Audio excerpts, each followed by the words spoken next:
Pero hindi rin nakatiis si Almira. Matapos ang ilang hakbang ay nilinggan uli niya si Franco. Nakaupo na ang binata at nakatulala sa kawalan. He had such a dejected look that she almost turned around. Pero ano ba ang pwede niyang gawin para aluin ito? Yakapin niya, kandungan, halikan. Yes, to all of the above, muntik nang mapasinghap si Almira sa sagot na mabilis pa sa kidlat na pumasok sa isip, deyata at naglulumandi na nga siya. Ang galing niyang pumili, yung may pinagdadaanan pa sa buhay ang napagdiskitahan niya, pero sa isang banda, baka iyon din ang mismong rason kung bakit naantig ni Franco ang interes niya. She had been down the same path. Alam niya ang pakiramdam ng isang taong nakakadama ng kawalan ng kakayahang baguhin ang takbo ng pangyayari sa buhay nito. Nag-urong-sulong tuloy siya kung babalikan si Franco, pero maalala ng ang kanyang aso ay napilitan na siyang iwan ito. Turuan man si Lily ay aso pa rin ito, sa mga panahong yun ay mas kailangan niyang atupagin ang alaga. Abala sa paghahanda ng mga dadalhin si Almira, schedule uli ng pagpunta nila ni Lily sa ospital at sa pagkakataong iyon hindi niya may kakaila ang isang bagay, excited siya, ay. Ineempake niya ang mga karaniwang dalahan nila ng aso nang mapatingin siya sa ina, nakatingin din ito sa kanya mataman. Kinapaka pa ni Almira ang mukha niya saka ang ulo, may tumubo bang isa pang mata sa kin, o sungay kaya, tanong niya. Umaastang baliw ka na naman, ganti ng mommy niya, kung makatitig kasi kayo, parang bigla akong naging mukhang alien, katwiran niya. Kahit kailan, sira ka talaga, naninibago lang ako, parang masigla ka, komento nito, dati ba para akong lantang patatas, ganti niya. Hindi sa ganon, basta lang, may iba sayo, lumapit sa kanya ang ina, sinilip ang mukha niya, in love ka ba, hirit nito? Nabigla si Almira at medyo nahiya, saka na guilty, ganoon ba kaalata ang nararamdaman niyang excitement? Nahiya siya dahil ang pinatutungkulan ng nadarama ay may mabigat na pasanin at na-guilty dahil mula nang mamatay si Franz ay noon lang uli siya na-excite ng ganoon dahil sa isang lalaki. Si mommy kung ano-ano ang pinag-iisip. Kanino ba ako may in love, may?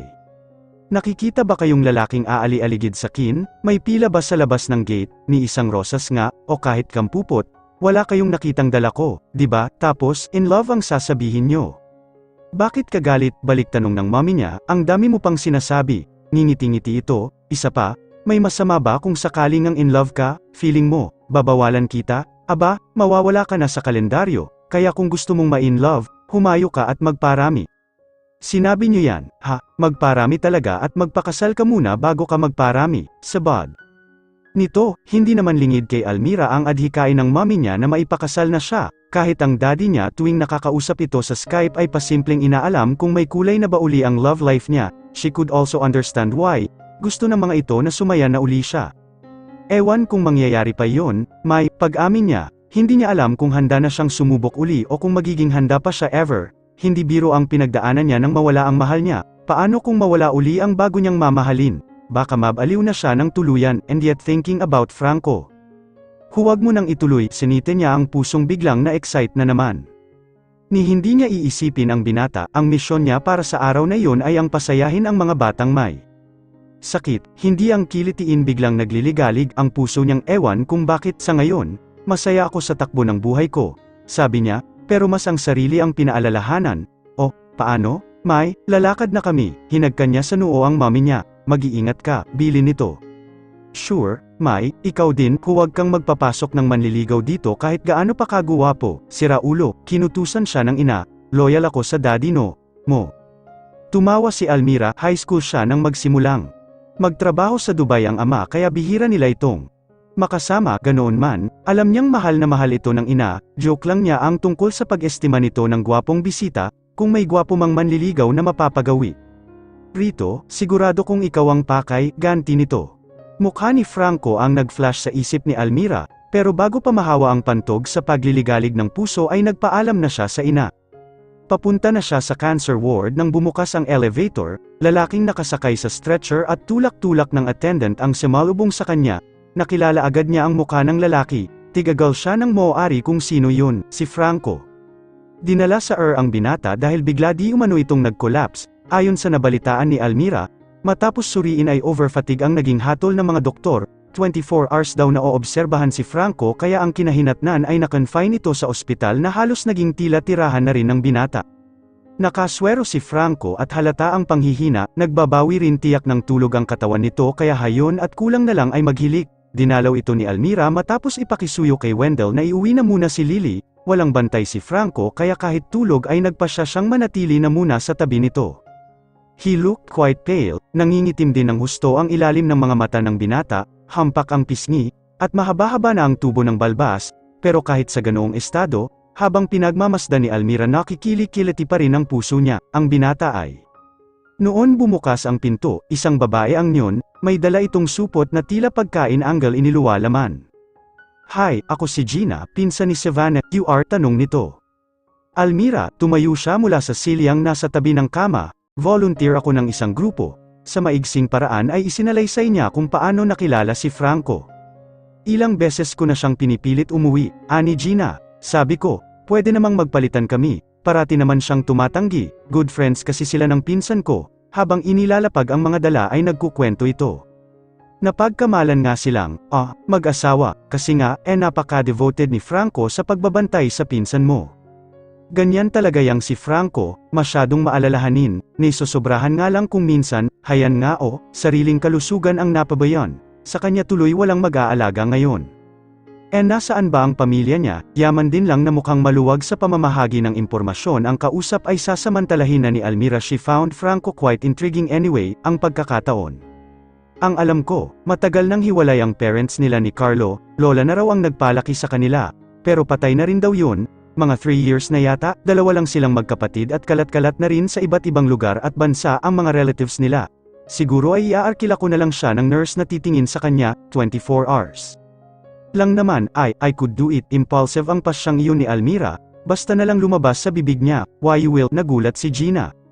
Mabuting tao ako, walang criminal record, pwede mong i-check doon sa organization na kinabibilangan ko, mabilis niyang paliwanag.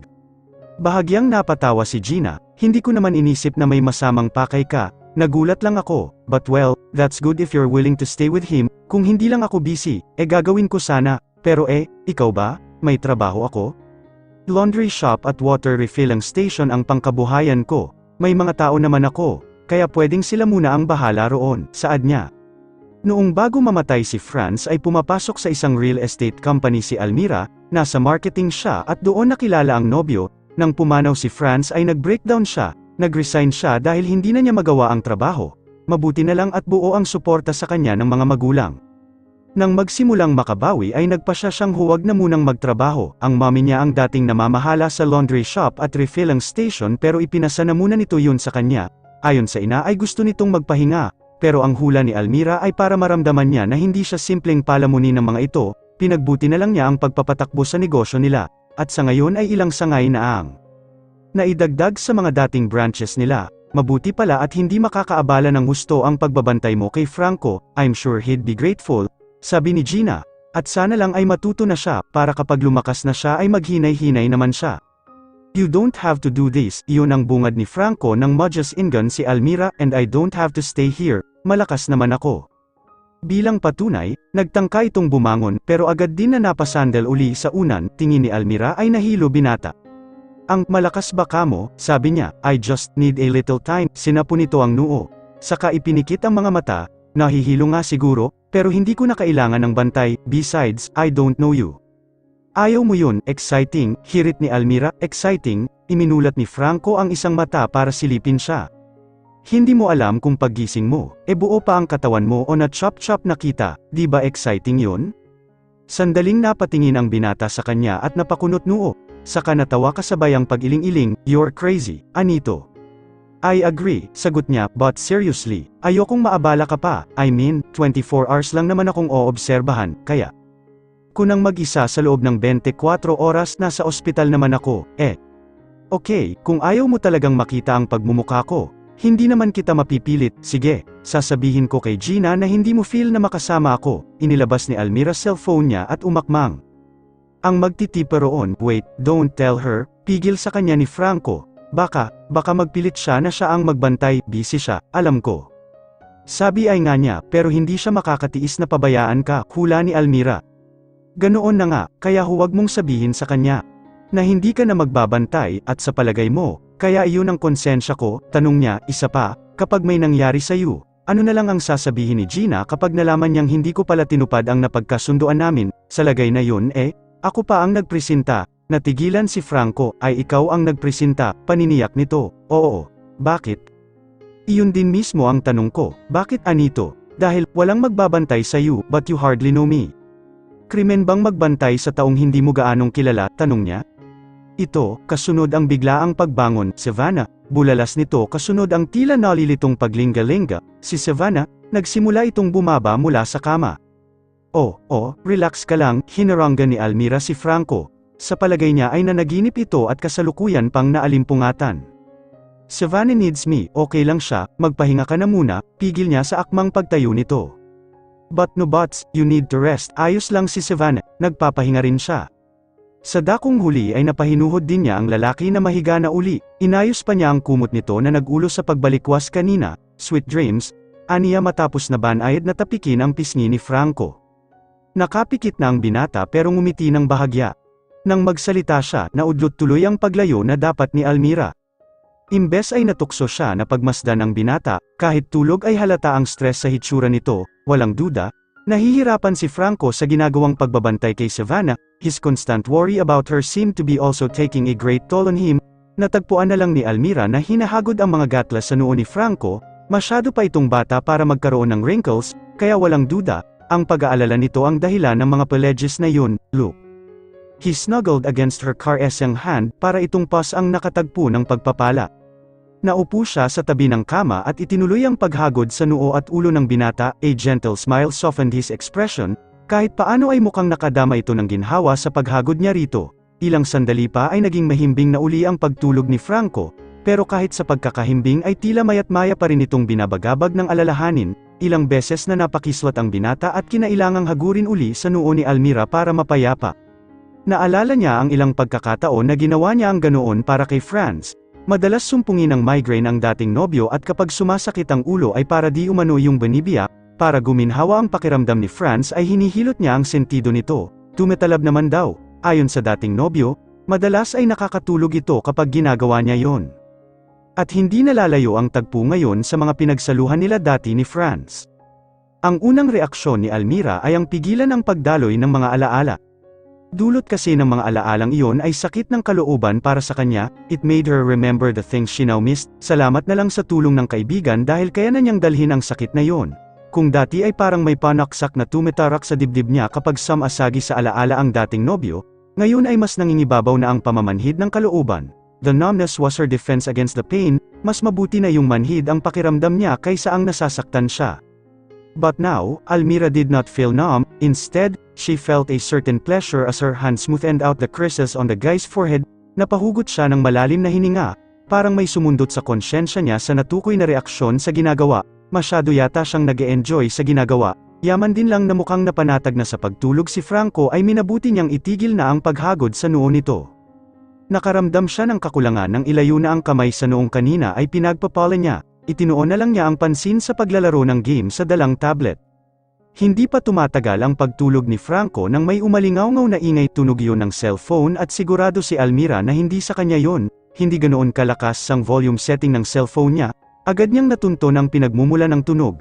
Nakapatong sa side table ang isang cellphone, malamang na kay Franco yun, nag-atubili siya kung ano ang gagawin, sasagutin ba niya, papatayin, o hihintaying magising ang lalaki para ito ang sumagot sa tawag. Sinilip niya ang screen, bro, iyon ang nakita niyang nakarehistro, imbes maistorbo ang pahinga ni Franco ay. Nagpa siya si Almira na sagutin na lang muna ang tawag, kung mahalaga ang pakay ni bro ay saka na lang niya jijisingan si Franco. Hello, boses ng lalaki pindutin ang answer button, ang narinig niya matapos. Hindi si Franco ito, sinabi na agad niya para malinaw sa kausap. Who is this? Halatang nagulat ang tumatawag. Si Almira tulog kasi si Franco, tulog. At this time of the day, computing the time difference, it's morning there in the Philippines, isn't it? Oo, kaso ay may tanong ko lang muna. Sino ba itong kausap ko? I'm his brother, si Carlo, ang kuya niya.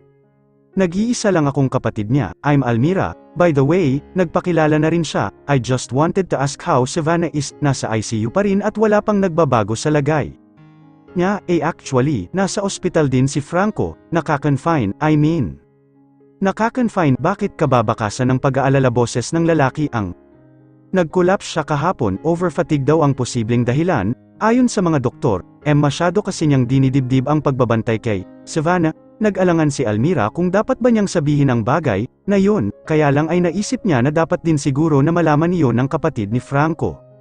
Oh, drat, napabulalas ang kausap niya. I just asked him to check on Savannah every now and then, not kill himself looking after her. Ang pagkakaalam ko ay nasa ICU si Savannah, that means she is being looked after. I even asked Franco to hire a nurse for her if the need arises.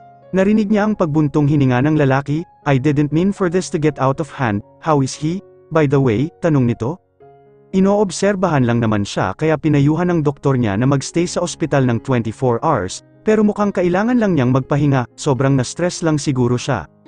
That's nice to know, Miss UHH, Almira, right, yes, gusto mo ba siyang makausap, gigisingin ko siya at? No need, pigil sa kanya ng lalaki, sabi mo nga, kailangan niyang magpahinga, I'll just call back later, let him sleep.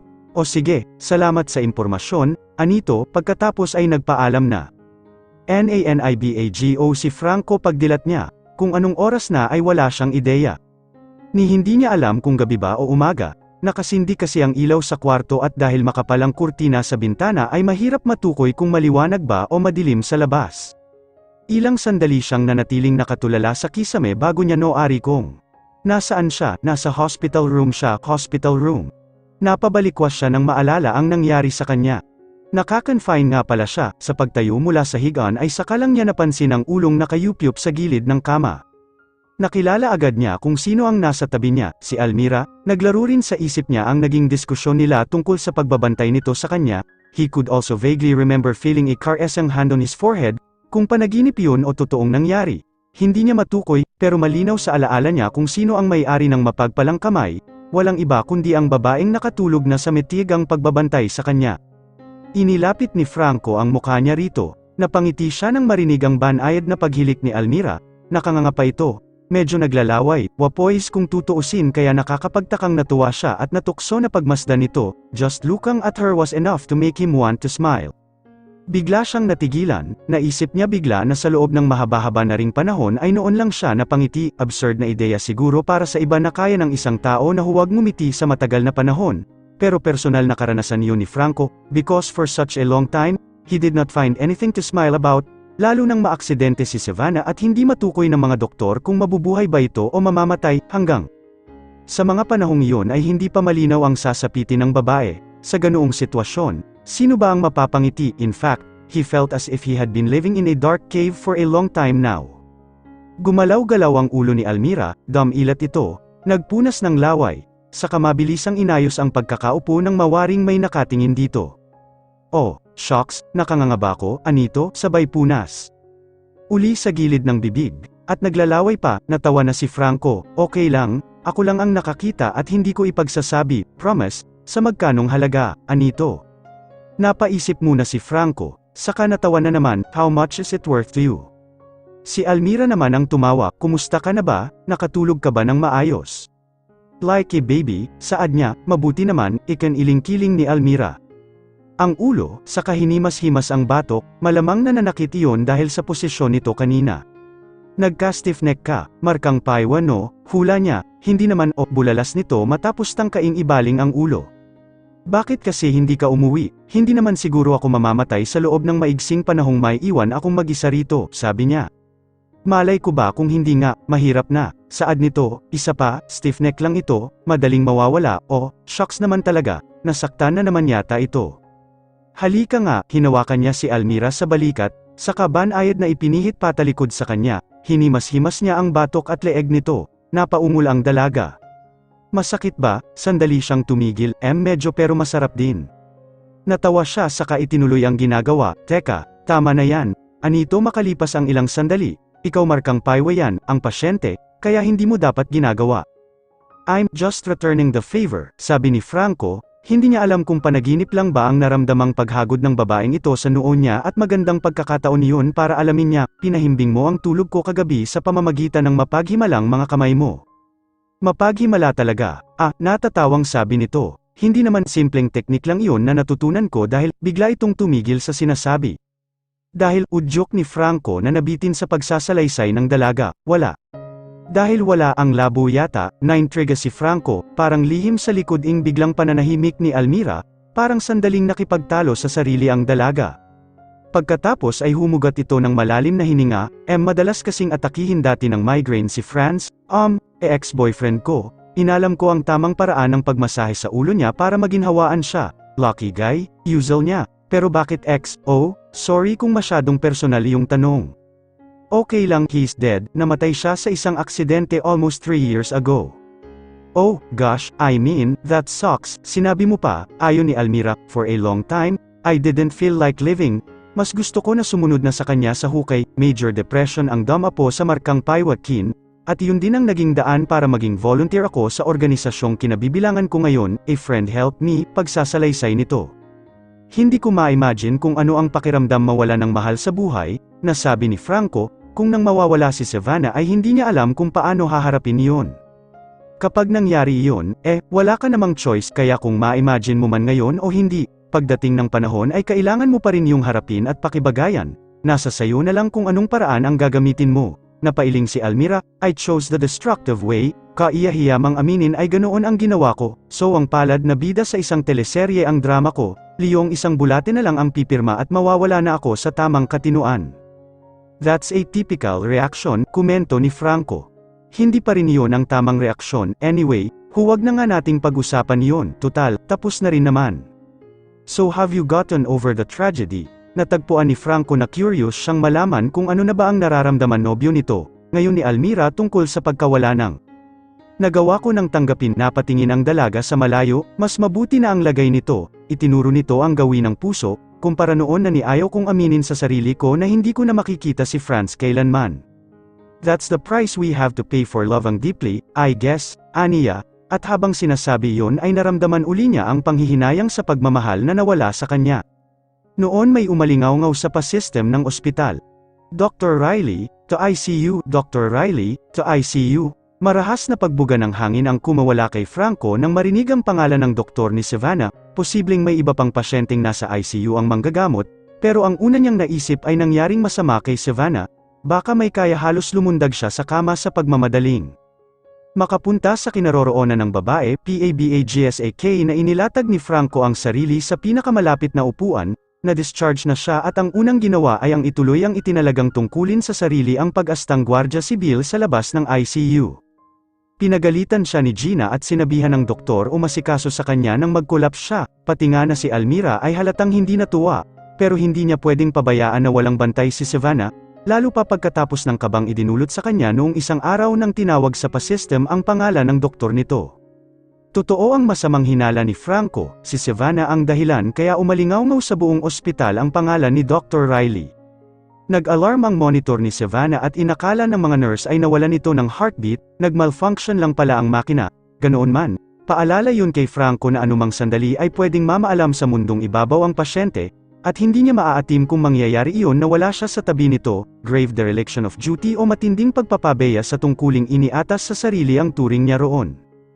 Kaya hayon siya, balik sa dating gawi, ang nakakainis pa, ni hindi na kinumusta ng kapatid ang asawa nito, 3 araw nang hindi tumatawag man lang sa kanya si Carlo, but then, what did he expect? I'm sorry, Savannah, ilang beses na siyang humingi ng paumanhin sa kaibigan habang nakarete ito sa ICU. Hindi niya kasalanan ang pagpapabeya rito ng kapatid.